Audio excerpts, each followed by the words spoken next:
दोस्तों, हमारे देश में मंदिरों की संख्या अनगिनत है और देश ही नहीं दुनिया भर में आपको हिंदू मंदिर देखने को मिल जाएंगे। इन मंदिरों में से बहुत से मंदिर पुराने और प्रसिद्ध भी हैं। इन मंदिरों में हजारों श्रद्धालुओं का रोज आना जाना लगा रहता है। लेकिन आपकी जानकारी के लिए बता दें कि हमारे हिंदू मंदिर में भी कुछ ऐसे मंदिर हैं जहां पे गैर हिंदू का आना मना है, जैसे कि उड़ीसा का जगन्नाथ मंदिर और काशी का विश्वनाथ मंदिर। ये तो हमने की हिंदू मंदिरों की बात। क्या आपको पता है कि मुसलमानों के सबसे बड़े पवित्र तीर्थ स्थल मक्का मदीना में भी गैर मुस्लिमों का कदम रखना मना है? जी हाँ दोस्तों, अगर आप इस्लाम धर्म से कोई ताल्लुक नहीं रखते हैं तो आप मक्का मदीना में नहीं जा सकते हैं, क्योंकि ऐसा माना जाता है कि अगर कोई गैर मुस्लिम इस पाक जगह पर कदम रखता है तो मक्का मदीना की पवित्रता खंडित हो जाएगी।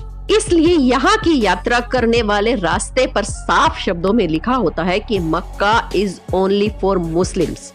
लेकिन आज हम आपको एक ऐसे व्यक्ति के बारे में बताने वाले हैं जो हिंदू होकर भी मक्का मदीना के दर्शन कर चुका है। हाँ, ये बात अलग है कि दर्शन करने के बाद उसकी समाधि बना दी गई। दोस्तों, मुसलमानों की इस धार्मिक जगह पर कोई भी गैर मुस्लिम नहीं जा सकता है। शायद आपको ये बात पता होगी कि आप अगर देश या दुनिया की किसी भी मस्जिद में जाना चाहते हैं तो उसके लिए किसी भी धर्म के लोगों के लिए मनाही नहीं है। यानी कि किसी भी धर्म के लोग या किसी भी धर्म का व्यक्ति बेफिक्र होकर मस्जिद में प्रवेश कर सकता है। तो अब बहुत से लोगों के मन में ये सवाल आ रहा होगा कि आखिर ऐसा क्यों है कि गैर मुस्लिम मस्जिद में जा सकता है लेकिन मक्का मदीना में नहीं। तो आइए जानते हैं आखिर वो कौन सी बातें हैं जो मक्का मदीना को खास बनाती हैं और आखिर क्यों चाहकर भी कोई गैर मुस्लिम वहां प्रवेश नहीं कर सकता है। और ये भी जानेंगे कि आखिर वो कौन है जो हिंदू होकर भी मक्का मदीना में घुस गया। तो दोस्तों, वीडियो शुरू करने से पहले और आपके इन सारे सवालों के जवाब देने से पहले हमारे चैनल अनोखी दुनिया को सब्सक्राइब जरूर कर लें और बेल आइकन को प्रेस करना ना भूलें। दोस्तों, मक्का मदीना जाने का ख्वाब हर मुसलमान का होता है। हर मुस्लिम अपने पूरे जीवन काल में कम से कम एक बार यहाँ जरूर जाना चाहता है। ऐसा माना जाता है कि एक मुस्लिम अगर यहाँ पहुँच जाए तो मानो उसको जन्नत का एहसास हो जाता है। सऊदी अरब के ऐतिहासिक हिजाज क्षेत्र में मक्का शहर स्थित है। मक्का इस्लाम धर्म का सबसे पवित्र स्थल है, जहाँ पर काबा, तीर्थ और सबसे बड़ा पवित्र मस्जिद अल हरम स्थित है।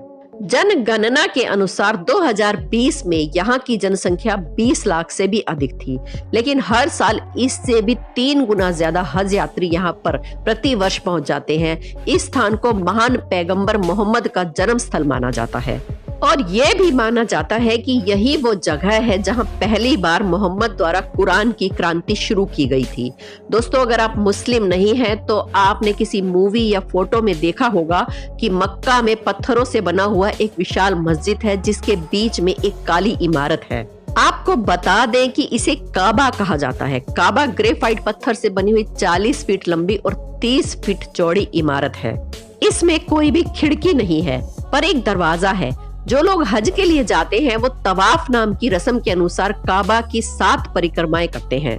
काबा एक पवित्र क्यूब आकार की इमारत है। ऐसा माना जाता है कि ये 1400 साल पुरानी है। पूरी दुनिया के मुसलमान चाहे वो कहीं भी हो, कहीं भी नमाज पढ़ रहे हो, वो काबा की ओर मुंह करके ही नमाज पढ़ते हैं। दोस्तों, हर मुसलमान व्यक्ति को दिन में 5 बार काबा की ओर मुख करके पूजा करना यानी कि नमाज पढ़ना अनिवार्य है और साथ ही पैगंबर मोहम्मद की बातों का अनुसरण करना और अपने पापों की मुक्ति के लिए उनसे प्रार्थना भी करना जरूरी है।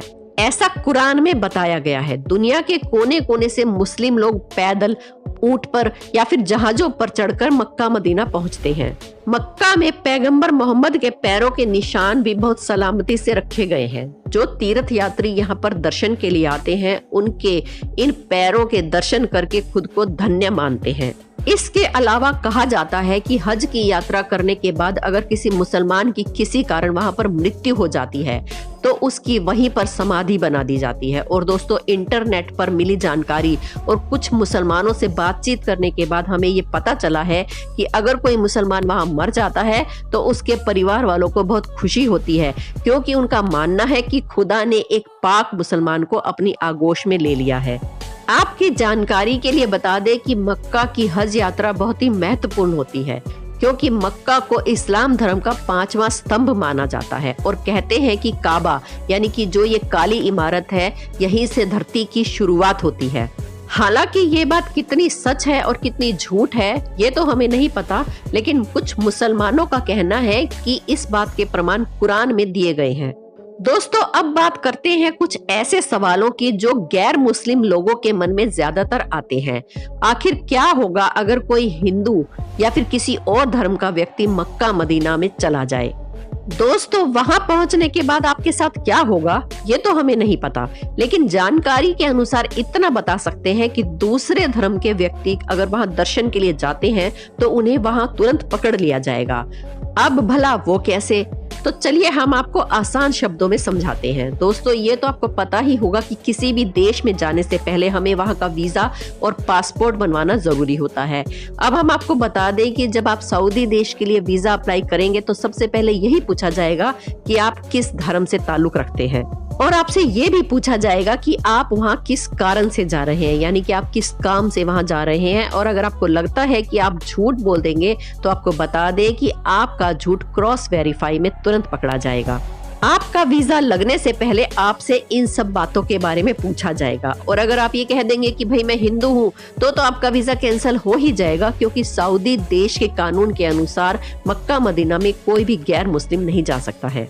और मान लीजिए कि आप सऊदी देश में किसी दूसरे काम से जाते हैं, लेकिन वहां जाने के बाद आपको विचार आता है कि आप काबा के दर्शन कर लें, लेकिन आप वहां पर फिर भी प्रवेश नहीं कर सकते, क्योंकि वहां प्रवेश करने से पहले आपके पासपोर्ट और वीजा को पूरी तरह से चेक किया जाएगा।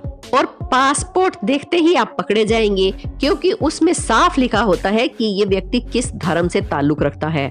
ऐसा नहीं है कि वहाँ सिर्फ गैर मुसलमानों के ही पासपोर्ट और वीजा चेक किए जाते हैं। वहाँ अगर कोई मुस्लिम जाता है तो उसका पासपोर्ट और वीजा भी वहाँ अच्छे से चेक किया जाता है। अब तक कई गैर मुस्लिम लोग वहां पर जाने की कोशिश कर चुके हैं, लेकिन वो सब के सब नाकाम रहे, क्योंकि वहां जाने के लिए वहां की अथॉरिटी से परमिट लिया जाता है। इस परमिट को लेने के लिए इस्लाम धर्म के कई प्रश्न पूछे जाते हैं, जिनका सही जवाब देने के बाद ही ये परमिट मिलता है। तो अब आपको बताते हैं उस व्यक्ति के बारे में जो हिंदू होकर भी मक्का के दर्शन कर चुका है। दरअसल दोस्तों, भारत के केरल में रहने वाला एक रमेश नाम का हिंदू था, जिसने मक्का मदीना के दर्शन किए। लेकिन अब आप सोच रहे होंगे कि भला वो कैसे? तो दोस्तों, भारत का रहने वाला रमेश एक हिंदू था, लेकिन वो सऊदी में काम करता था। वो वहाँ जिस कमरे में रहता था उसके साथ उसका एक दोस्त रहता था जिसका नाम सिद्दकी था। उसके दोस्त सिद्दकी ने उसे इस्लाम धर्म के बारे में बताया। अपने दोस्त की बातों को सुनकर रमेश उसे पसंद करने लगा। रमेश ने इस्लाम धर्म के ऊपर लिखी कई बातें भी पढ़ी और उन्हें समझने की कोशिश की। फिर उसके बाद उसने नमाज पढ़ना भी शुरू कर दिया। दोस्तों, कुछ मुस्लिम ऐसे होते हैं जो दिन में एक बार भी नमाज नहीं पढ़ते हैं, लेकिन रमेश दिन में 5 नमाज पढ़ने लगा।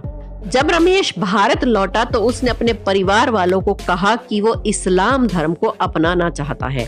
उसके इस फैसले से उसके परिवार वाले काफी नाराज हो गए, लेकिन कहते हैं ना कि अगर आप कुछ ठान लो तो आपको कोई नहीं रोक सकता।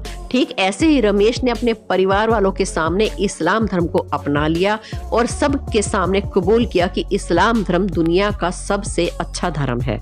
इसके बाद उसने अपने सारे सरकारी दस्तावेजों में अपना नाम बदलकर मुजम्मिल रख लिया। दोस्तों, इस्लाम धर्म से रमेश बहुत ही लगाव करने लगा था, इसलिए उसके मन में ये बात आई कि क्यों ना मक्का मदीना के दर्शन के लिए जाया जाए। अब इस फैसले के बाद वो मक्का मदीना के लिए चला गया। सारे सरकारी दस्तावेज सही थे, इसलिए उसे वहां जाने की अनुमति यानी कि परमिट भी मिल गया।